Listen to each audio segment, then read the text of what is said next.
धन्यवाद रजत जी। पाकिस्तान में हिंदू लड़कियों का विवाह नहीं, निकाह हो रहा है। करीना हो या फिर पूजा, पाकिस्तान में रहने वाली हिंदू लड़कियां गायब हो जाती हैं और फिर उनका निकाहनामा सामने आता है। एक एक करके हिंदू लड़कियों को टारगेट किया जाता है।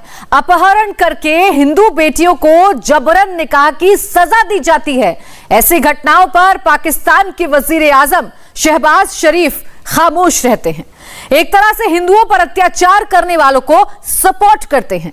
आज की स्पेशल रिपोर्ट में देखिए, करीना और पूजा जैसी हिंदू बेटियों से पाकिस्तान नफरत क्यों करता है। बंद करो, बंद करो, बंद करो, मारामारी बंद करो, बंद करो, इतनी मजहब तब्दील करण बंद करो, बंद करो, इतनी मजहब तब्दील करण बंद करो, बंद करो, करीना के आजाद करो। पाकिस्तान में हिंदू लड़कियां गायब हो रही हैं। 16 साल की हिंदू लड़की करीना का अपहरण हुआ। धर्म परिवर्तन करके शादी करा दी गई और फिर निकाहनामा सामने आ गया। नाबालिग करीना कहां गई, उसके साथ क्या हुआ, ये किसी को नहीं पता। अब पाकिस्तानी हिंदू पूर्व राष्ट्रपति आसिफ जरदारी के घर के सामने धरना दे रहे हैं।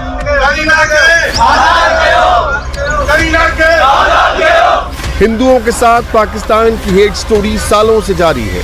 लगता है शहबाज शरीफ ने पाकिस्तान के एक एक हिंदू को कन्वर्ट करने का टारगेट सेट किया है।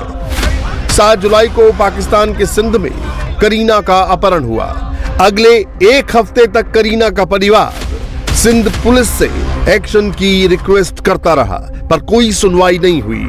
इस बीच करीना का जबरन धर्म परिवर्तन के बाद निकाह करवाया गया और पाकिस्तानी पुलिस भी किडनैप करने वालों का साथ दे रही है। पाकिस्तानी पुलिस ने करीना को बरामद करने के बदले नई कहानी पेश कर दी। दावा किया कि करीना ने खलील रहमान नाम के मुस्लिम लड़के के साथ एक कोर्ट में शादी कर ली है। सिंध पुलिस भी मजहबी कट्टरपंथियों का साथ दे रही है। बकायदा निकाहनामा पेश करके दावा किया कि करीना ने अपनी मर्जी से धर्म परिवर्तन किया और फिर रजिस्टर्ड निकाह हुआ। हिंदू लड़की बरामद नहीं होती, सीधे निकाहनामा दिखा दिया जाता है।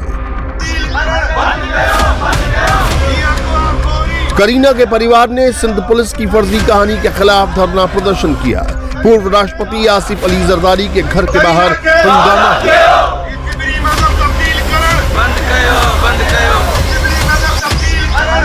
विरोध करने वाले हाथों में पोस्टर लेकर बैठे। पोस्टर पर लिखा था, नाबालिग हिंदू लड़कियों का अपहरण रोको, जबरन धर्म परिवर्तन पर रोक लगाओ। मामला बढ़ता गया, तब जाकर पुलिस ने आरोपी खलील के पिता को गिरफ्तार किया। बंद करो, बंद करो, बंद करो, मारामारी बंद करो, बंद करो, इतनी मजहब तब्दील करण बंद करो, बंद करो, इतनी मजहब तब्दील करण बंद करो, बंद करो। इस्लामाबाद में इमरान खान के बाद शहबाज शरीफ वजीर आजम बन चुके हैं, पर पाकिस्तानी हिंदुओं की हालत जस की तस है। पाकिस्तान में सबसे ज्यादा हिंदू सिंध प्रांत में हैं। इसके बावजूद पिछले 75 दिनों में 20 से ज्यादा हिंदू लड़कियों का अपहरण सिर्फ सिंध में हुआ है। पाकिस्तान का पूरा इकोसिस्टम हिंदुओं के जबरन धर्म परिवर्तन को सपोर्ट करता है। ऐसे मामलों की स्क्रिप्ट पहले से तैयार होती है। पहले पुलिस कट्टरपंथियों का साथ देते हुए मर्जी से निकाह का दावा करती है। पाकिस्तानी मीडिया ऐसी खबरों को सेंसर करता है, यानी जबरन धर्म परिवर्तन की खबर ना तो हेडलाइन बनती है, ना ही टीवी न्यूज में कहीं इसका जिक्र होता है। और अंत में पाकिस्तान की सरकार इन खबरों को रफा दफा कर देती है। 1-2 दिनों तक सोशल मीडिया पर पाकिस्तान की सच्चाई दिखती है। कुछ दिनों के बाद फिर पुराना खेल शुरू हो जाता है। ये सब जबर है, यहाँ पे कोई कानून नहीं है। अक़लियत के लिए, मिनॉरिटी के लिए कोई कानून नहीं है। यहाँ सब जबरन है। जिसके पास जाते हैं वो कहते हैं कि अब तो इस्लाम कबूल हो गया, अब कुछ नहीं हो सकता। यार ये क्या है, पाकिस्तान में क्या हो रहा है? ऐसे तो आपने पाकिस्तान का झंडा देखा है, फ्लैग देखा है, टोटल सब्ज़ उसमें सफ़ेद रंग है। मुझे लगता है मेरे वाले से आप वो सफ़ेद रंग ख़त्म करना चाहते हैं। हिंदुओं के साथ पाकिस्तान में मजहबी टॉर्चर का खेल 75 सालों से चल रहा है। पाकिस्तान में करीब 22 लाख हिंदू हैं। साल 1998 में पाकिस्तान की आबादी में हर 1000 लोगों में से 160 हिंदू थे। पिछले 24 सालों में ही हिंदुओं की आबादी घटकर हर 1000 लोगों में 118 हो चुकी है। पाकिस्तान में चेहरे बदलते रहते हैं, पर हिंदुओं पर अत्याचार की कहानी सेम टू सेम होती है। सिंध में एक और हिंदू लड़की पर अत्याचार हो रहा है। एक हिंदू लड़की पूजा भील को जबरन वुमेन शेल्टर में कैद रखा गया है। पूजा भील का परिवार कोर्ट ऑर्डर लेकर पहुंचा। पाकिस्तान की कोर्ट ने पूजा भील को उसके परिवार को सौंपने का फैसला दिया, पर कट्टरपंथियों ने हिंदू लड़की को रिहा नहीं किया। आज हम ये दारुल अमान की इसके बिल्डिंग के सामने खड़े हैं। ये भेल बिरादरी है, हिंदू बिरादरी, जिसे अकलियत भी कहा जाता है। इनकी एक बच्ची 13 साल की बच्ची है जो घर से निकली है। तो 1-2 दिन इन लोगों ने ढूंढा, इधर उधर ढूंढा, फिर पता चला कि वो यहाँ दारुल अमान में आ गई है। अब यहाँ पे दारुल अमान में आके ये हम 3 बजे के यहाँ पे खड़े, कोर्ट ऑर्डर लेके बच्ची को मिलने के लिए। बच्ची के मामू है, बाप है, बच्ची का भाई है, हम लोग हैं, और हम लोगों को ना गेट खोला गया है, ना बच्ची को मिलने दिया गया है। बच्ची बिल्कुल नाबालिग है, 13 साल की है। और ये बहुत सरासर यहाँ की जो सुप्रीडेंट है, वाइस सुप्रीडेंट है, वो पता नहीं कहाँ गई हुई है। यहाँ पे सिर्फ पियोन है। क्या यहाँ पे बच्चियां महफूज है? ये दारुल अमान भी ये लोग ढूंढते ढूंढते बहुत मुश्किल से यहाँ पहुंचे, तो बच्ची कैसे पहुंच गई? अब कोई ना कोई नया ड्रामेबाजी कर रहे हैं, कभी कुछ कह रहे हैं, कभी कुछ कह रहे हैं। 3 बजे से हमें खड़ा किया हुआ है, 5 बजने वाले, हमें ना मिलने दिया जा रहा है, ना कोर्ट के ऑर्डर को माना जा रहा है। ये किस किस्म का इंसाफ है? मेरी गुजारिश है, भले ये हिंदू बिरादरी है, हम मुसलमान हैं, मगर जो इज्जतें होती हैं वो सबकी साझी होती है। बेटी 9 तारीख को दिन 12 बजे लापता हुई।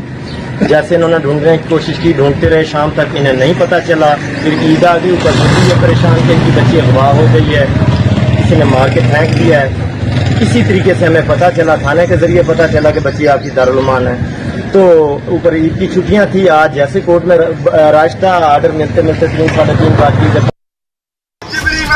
पाकिस्तान में हिंदू लड़कियों का नाम चाहे करीना हो या पूजा, हिंदुओं के दुश्मन कट्टरपंथी कोई भेदभाव नहीं करते। पाकिस्तानी हिंदू जबरन मजहबी परिवर्तन पर रोक लगवाना चाहते हैं, जबकि पाकिस्तान की सरकार हिंदुओं को ही खत्म करने का प्लान बना चुकी है। पाकिस्तानी संसद की एक रिपोर्ट के मुताबिक 12 साल से 25 साल की हिंदू लड़कियों को सबसे ज्यादा टारगेट किया जाता है। पाकिस्तानी पंजाब और सिंध में जबरन धर्म परिवर्तन और निकाह की घटनाएं सबसे अधिक होती हैं, और ज्यादातर मामलों में हिंदू लड़कियों की उम्र 18 साल से भी कम होती है। क्या आपने सोचा है कभी कि मियां मिट्ठू को अरेस्ट क्यों नहीं किया जाता, जो हिंदुओं की बच्चियों को उठा के ले जाता है, और हर साल 1000 से ज्यादा बच्चियां जो हैं उनको जबरदस्ती उनके घरों से उठा लिया जाता है, और उनकी शादियां मुसलमानों से करवा दी जाती हैं, उनको कलमा पढ़ा दिया जाता है, जबरदस्ती उनका रिलीजन चेंज करवा दिया जाता है। उनके माँ बाप रोते रहते हैं, उनके माँ बाप दुहाइयां देते रहते हैं, लेकिन किसी को शर्म नहीं आती, किसी को फर्क नहीं पड़ता। ऐसा क्यों है? जरा सोचिए कि ऐसा क्यों है। आखिर हम लोगों को वो बच्चियां अपनी बहनें या अपनी बेटियां क्यों नहीं लगती, और नहीं लगती तो उसका मतलब है कि जरूर कुछ ना कुछ खोट हमारे अंदर है, उनके अंदर नहीं।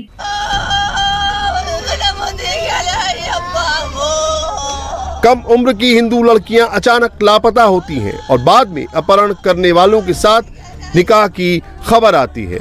पाकिस्तान के अत्याचार की वजह है हिंदुओं से नफरत। पाकिस्तान की कट्टरपंथी सरकार से लेकर वहां का आम मुसलमान सभी हिंदुओं को अपना दुश्मन मानते हैं। कभी भी मुसलमान और काफिर दोस्त नहीं हो सकते, और वो कभी भी समझे तो हमारा भला नहीं कर सकते ना। क्या ये बात किसी हदीस में लिखी हुई है? हदीस में नहीं है, मतलब किताबों में अक्सर जगह में मैंने पढ़ा है कि मुसलमान। किताबें लिखने वाला कौन? हमारे जो मुल्क के नामवर अदीब हैं, उन्होंने इस चीज़ को वाज़े तौर पे बयान किया है। जो हिंदू और मुस्लिम है, उनके रहन सहन, खाने का अंदाज, सब कुछ अलग है। हम और वो एक साथ नहीं रह सकते। और वाकई अगर हम ऐसे करते हैं, हमारे साथ देख लें, अगर आप कोई देखते हैं ना, अगर हिंदू कम्युनिटी के लोग हमारे साथ रहने लग जाते हैं, तो अगर वो हमारे सामने अपने खुदा की इबादत करते हैं, हम अपने खुदा की इबादत करते हैं, ना उनसे बर्दाश्त है ना हमसे बर्दाश्त है। हिंदू और काफिर में मैंने आपको बताया फ़र्क कोई नहीं है, ठीक है। हिंदू और काफिर में कोई फर्क नहीं है। फ़र्क तो इस्लाम यानी वो है नमाज का, एक ये फ़र्क है, और दूसरा मज़हब का। हिंदू और काफिर में क्या फर्क करते हो? हिंदू और काफिर में आई थिंक ये तो दोनों सेम ही है। काफिर वो है कि जो अपने वादे से मुकरे, काफिर वो है जो झूठ बोलता है, काफिर वो है जो वादा खिलाफी करे। पाकिस्तान में हिंदू जहां भी है डर के माहौल में है। सिंध के जिन इलाकों में हिंदू ज्यादा हैं वहां भी कट्टरपंथी हमला करते हैं। पाकिस्तान की पुलिस भी ऐसे मामलों को इग्नोर करती है। ऐसा लगता है पाकिस्तान में हिंदुओं को खत्म करने का ठेका पाकिस्तान की पुलिस को ही मिला है। कुछ लोग हमारे आए दिन कच्ची मेले के अंदर आके हमें तंग करते हैं, परेशान करते हैं, बड़ा ही परेशान करते हैं। आए दिन हमें घर में आके चमाटे मार के जाते हैं, गाड़ियां तोड़ देते हैं, रास्ते में जाते तो रास्ते में गाड़ियां तोड़ देते हैं, घरों में आए तो घरों में मारते हैं। तो इस वजह से सर हमने एनसीबी कटवाई है सर। एनसीबी हमारी कोई मसला नहीं है कि कोई पुलिस नहीं आती है यहाँ। मसला ये है हम बहुत परेशान हैं, यहाँ पे हमारी मदद की जाए। ये हिंदू बिरादरी गाँव है, कच्ची मेले बैठे हुए हैं, कभी बैठे हुए हैं, 100 साल हो गए इनको बैठे हुए, मगर कुछ लोग इनको ऐसा तंग कर रहे हैं। ये मजबूर होके आज वीडियो बना रहे हैं, इसलिए कि आज इन घरों में बच्चों पे हमला हुआ है। छोटी छोटी बातों के लेके इनके 25 बंदे 30 बंदे आज बच्चों पे हमला हुआ है। पहले भी हमला हुआ था, पुलिस को एक्शन दिया था, एक्शन नहीं उठाती, अभी भी एनसी कटवाई है। मैं हैदराबाद SSP से, DIG साहब से, IG सिंध से अपील करता हूँ और पाक आर्मी से अपील करता हूँ, ये अखिलेश का जुल्म हो रहा है, इसको रोका ही जाए। पाकिस्तान अपने मुल्क में मौजूद हिंदू और हिंदू मंदिर दोनों को मिटा रहा है। पाकिस्तानी सिंध के मीरपुर में एक शिव मंदिर पर हमला किया गया। अटैक करने वालों ने शिवलिंग को तोड़ा। बेअदबी के बाद मंदिर में चोरी भी की। हिंदू मंदिरों पर हमला पाकिस्तान में नई खबर नहीं है। इसकी वजह है पाकिस्तानी मुसलमान जो ऐसे हमलों को खुल्लम खुल्ला सपोर्ट करते हैं। 1947 के बाद तो पाकिस्तान में 2000 टेम्पल्स मौजूद थे, हिंदू टेम्पल्स मौजूद थे, जो कि अब उनकी तादाद हो चुकी है 20। इसके पीछे क्या फैक्टर्स हैं, और अगर इसका कंपैरिजन हम इंडिया के साथ करें तो इंडिया में जो टोटल हिंदू टेम्पल्स हैं वो 2 लाख के करीब हैं, और अगर मस्जिद की बात करें तो वो 3 से 4 लाख के राउंड अबाउट हैं। इससे डिफरेंस तो आप फील कर ही चुके होंगे।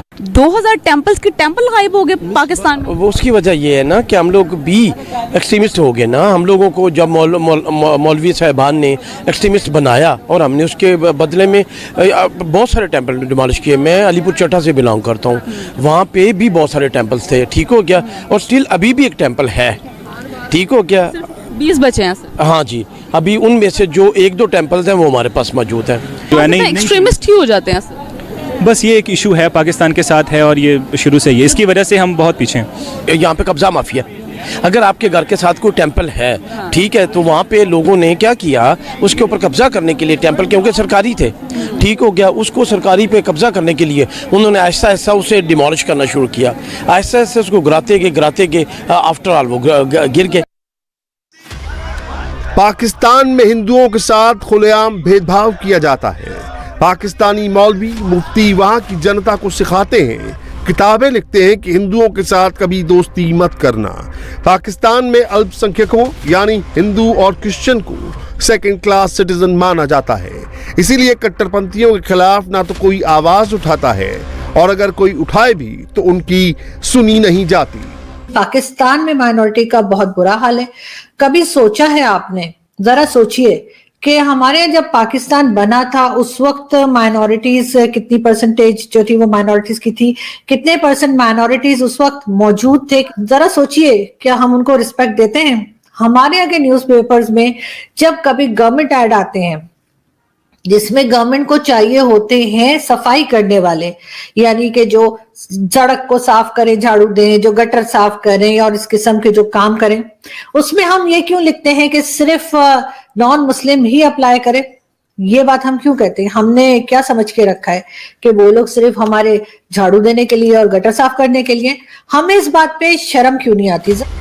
पाकिस्तान की नींव मजहब के नाम रखी गई, तभी शायद पिछले 75 साल में सबसे ज्यादा हिंदुओं को वहां पर निशाना बनाया गया। हजारों हिंदुओं को मार दिया गया, कुछ जान बचाकर हिंदुस्तान आ गए। जो पाकिस्तान में बचे हैं उनकी बेटियों को जबरन हिंदू से मुस्लिम बनाया जा रहा है। यही पाकिस्तान का काला सच है। इंडिया टीवी हर वक्त हर जगह डाउनलोड करने के लिए सर्च करें India TV news Google play store या ऐप स्टोर पर।